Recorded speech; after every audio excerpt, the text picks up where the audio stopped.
Hopefully, you'll never face execution for committing a horrible crime. But if you do, don't squander the opportunity for a quotable final statement. Sure, you could just tell your parents or spouse that you love them, but you could also be like the following criminals, who said some pretty bizarre and crazy things just before being shuffled off the mortal coil. Here are 25 of the weirdest things anyone said in the face of execution.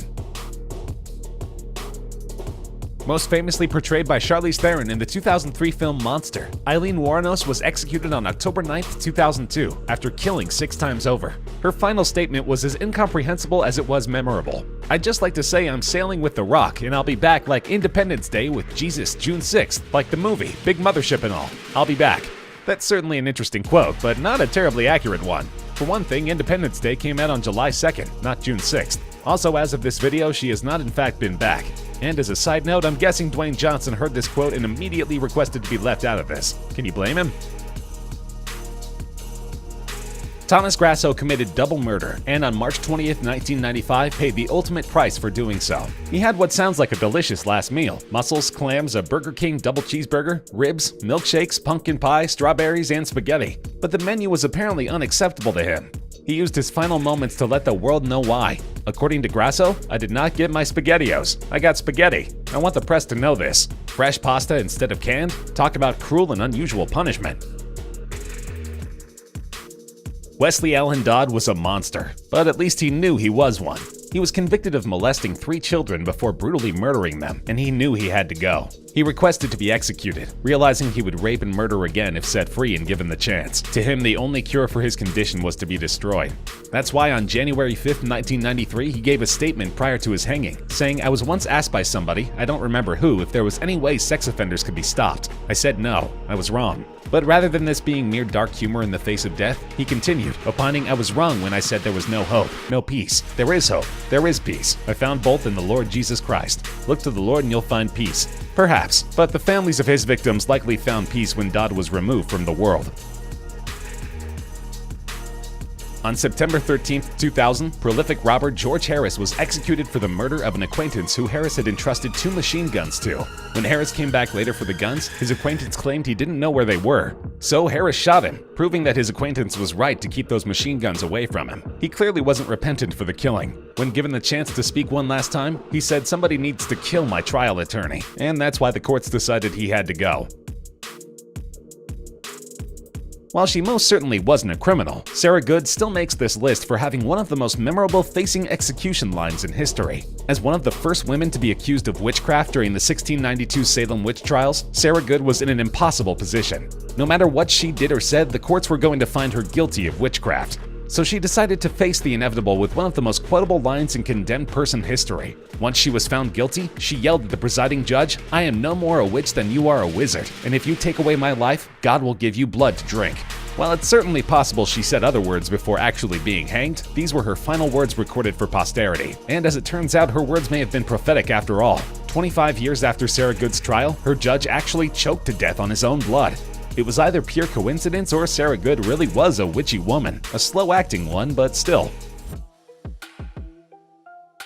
Jimmy Glass murdered 2 people following an escape from the jail he was already incarcerated in, so at least he was used to where he was going once arrested. After his trial, he was sentenced to die via the electric chair, something he attempted to circumvent by petitioning the highest court in the land. He argued to the Supreme Court that the chair was cruel and unusual punishment, and therefore unconditional. The court disagreed, and to the chair he went. Resigned to his fate, Glass devoted his final words to more complaining, but this time of a more trivial nature. Strapped into the chair, Glass uttered, "I'd rather be fishing," before getting fried alive. To be fair, most people would probably agree with him. In 1991, Robert Towery robbed and murdered a man, and the next year was sentenced to death. It took 20 years, but on March 8, 2012, Towery finally faced the ultimate punishment. For the most part, his final statement was straightforward. He apologized to the victim's family, his family, and wept over the endless mistakes he made. But then he uttered his official final words, which made hardly any sense at all. "I love my family. Potato, potato, potato." Nobody knows what he meant by potato. It could have been a pet name his family had for him. It could have been a pet name he had for a loved one. Perhaps he simply loved potatoes. Or possibly it was mere delirium from the lethal drugs flowing through his veins. There are few better or braver ways to face pending death than with a terrible pun. That's exactly what convicted cop killer George Apple did just before getting the electric chair on August 29, 1928. When asked if he had a final statement, Apple provided one for the ages. Well, gentlemen, you're about to see a baked apple. His classic dad joke didn't save him from the mercy seat, but I'd like to think the executioner at least smirked a bit before pulling the fatal lever. Few people are pure, unadulterated 100% evil, but Carl Panzram certainly was. Violent crime was his career, and he happily worked overtime. By his own account, he murdered 31 people and raped both men and boys over 1,000 times. He served 9 separate prison terms until killing an official at the prison he was incarcerated at. After that, he received the death penalty, being hung on September 5, 1930. As befitting a man without a good bone in his body, Panzram spent his final statement heaping abuse on others. Feeling his executioner was taking too long to end him, he spat in his face and yelled, "Hurry it up, you Hoosier bastard! I can hang a dozen men while you're screwing around." Since he didn't exactly endear himself to his jailers, he received the most unceremonious burial possible. He was buried on prison grounds with a headstone that simply reads 31614, his prison number. Peter Kürten was essentially Dracula. Known as the Vampire of Dusseldorf, Kürten was found guilty of 9 murders and 31 attempted murders, though he likely committed far more. What's more, he was known to drink some of his victims' blood, which likely figured into the court's decision to kill him via beheading on July 2, 1931. Kürten faced his own death with the same bloodlust he had when forcing others to face theirs. He asked the executioner, "Tell me, after my head has been chopped off, will I still be able to hear, at least for a moment, the sound of my own blood gushing from the stump of my neck? That would be a pleasure to end all pleasures." Then when the executioner asked him if he had any real last words, he simply replied no. He knew he couldn't top his query, and so he didn't even try. Much like George Apple, condemned murderer James French faced the electric chair with a smile and a dad joke. On August 10, 1966, just before taking the ultimate punishment for hitchhiking and then killing a man who picked him up, he cracked wise to the executioner, "How's this for a headline? French fries." He was then asked if he had anything else to say, and he responded, "Everything's already been said." He, like others before him, knew that if you gotta go out with a pun for the ages. Vincent Gutierrez endeared himself to nobody when he carjacked an Air Force captain named Jose Cobo and then shot him to death. It wasn't exactly controversial when the court sentenced him to die, an execution that happened on March 28, 2007. Gutierrez, rather than apologize to the family of the man he killed, chose to act like he was in a comedy. When asked if he had any final words, he essentially broke the fourth wall, asking his brother, "Where's my stunt double when you need one?" The state didn't bother looking for his stunt double. They had a cold-blooded murderer to kill off.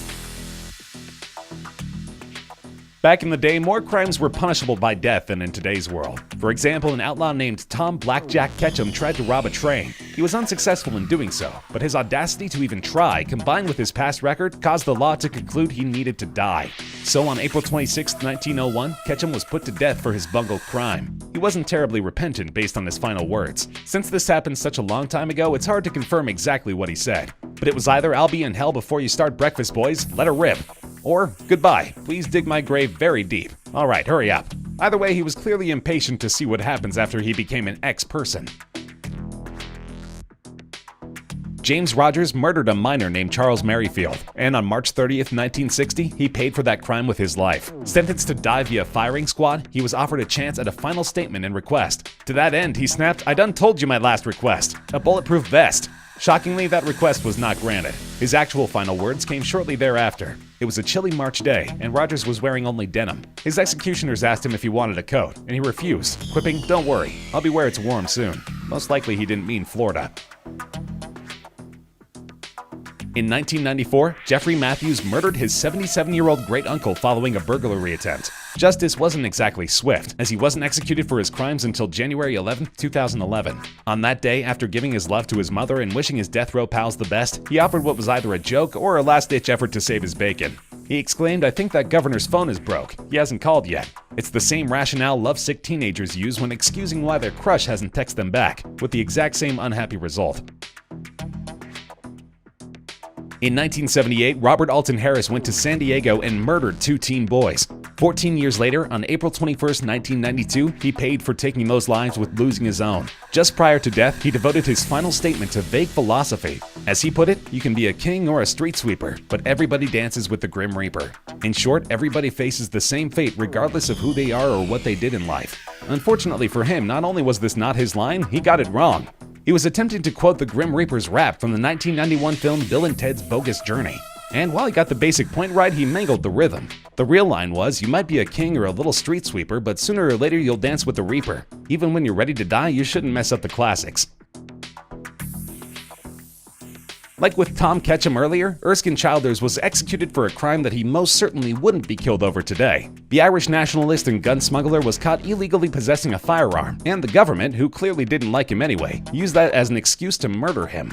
So on November 24, 1922, Childers faced a firing squad and lost his life. He was nothing if not helpful in his final moments, directing the squad to "take a step or two forward, lads. It'll be easier that way." Whether they heeded his advice or not, the firing squad clearly did their jobs that day. It was rare for the courts to execute a woman back in the day, but Barbara Graham managed to force their hand. After committing robbery and murder, she was sentenced to die in the San Quentin gas chamber. And on June 3, 1955, that's exactly what happened. She maintained her innocence to the end. Her final words were heavy, to say the least. Good people are always so sure they're right. Hollywood clearly agreed, as Graham's story was later dramatized in the 1958 film I Want to Live, which made a pretty clear, if debatable, argument that Graham was innocent. In 1999, Jeffrey Williams murdered a police officer, an act that wasn't going to win him many fans anywhere, much less within Texas law enforcement. Sure enough, he was convicted and sentenced to die, a sentence carried out on May 15, 2013. Rather than apologize for his crimes or insist on his innocence, Williams spent his final statement ranting. "You clown police," he said. "You gonna stop with all that killing all these kids? You gonna stop killing innocent kids, murdering young kids? When I kill one or pop one, y'all wanna kill me. God has a plan for everything, you hear? I love everyone that loves me. I ain't got no love for anyone that don't love me." In other words, he felt that while he may have murdered, the focus should be on police officers who kill, not him. Clearly the prison didn't agree, as they executed him anyway. Any murder is terrible, but James Lewis Jackson's choice of victims was particularly heinous, as was the way he chose to murder them. Not only did he strangle his wife to death, but his two young stepdaughters. For these crimes, he was executed on February 7, 2007. His final words were a mouthful. He started out by commanding the warden to murder me. Yes, not execute him, but murder him. Then he compared the area that convicted him, Harris County, to Sodom and Gomorrah, the cities destroyed by God in the Bible because their citizens wouldn't stop sinning. Finally, he ended his speech with, "I'm ready to roll. Time to get this party started." The warden did just that. George Engel is one of the most notorious anarchists of his time, and perhaps of all time. He and several of his cohorts set off a bomb in Chicago's Haymarket Square that killed 7 people. For that crime, he and his partners were sentenced to hang. On November 11, 1887, Engel and company were led to the gallows. Offered one final chance to speak, Engel simply shouted, "Hurrah for anarchy!" Clearly, he had no desire to apologize for what he did, but at least he got his final statement out. His partner Albert Parsons attempted to speak, but only got so far as, "Will I be allowed to speak, O men of America? Let me speak, Sheriff Matson. Let the voice of the people be heard." Oh, before the executioner got the signal to open the hatch and send the condemned to their doom. Patrick Brian Knight kidnapped a couple and locked them in his basement. Later, he took them to an isolated area and shot them to death. He most certainly did not get away with this, as he was arrested, tried, convicted, and then sentenced to die. His death date came on June 26, 2007. Apparently, he promised a joke or two in his final statement, because he delivered just that. Kind of. Not all of us are innocent, but those victims of his are. I said I was going to tell a joke. Death has set me free. That's the biggest joke. I deserve this. His follow-up joke showed that while he may have known he was guilty, he wasn't planning on going out weeping.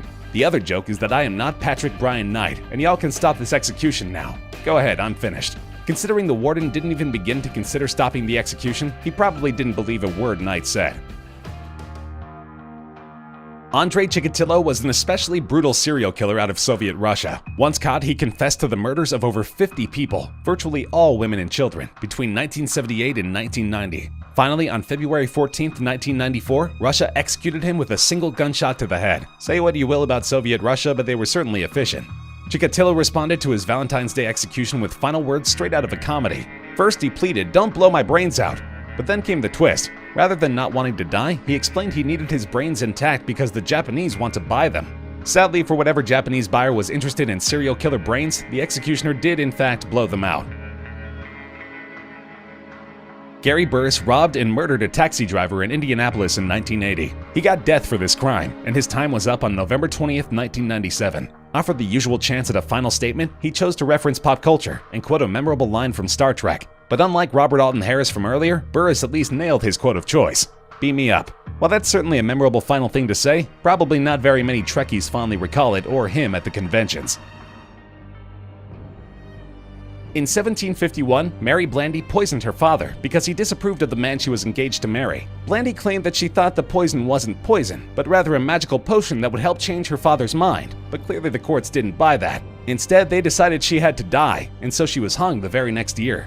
Despite being a murderer, Mary Blandy insisted on remaining a lady until the very end. Her final words to those about to hang her were, "For the sake of decency, gentlemen, do not hang me high." Her concern wasn't so much that she was about to lose her life after taking that of her own father's, but rather that after her death men might be able to look up her dress,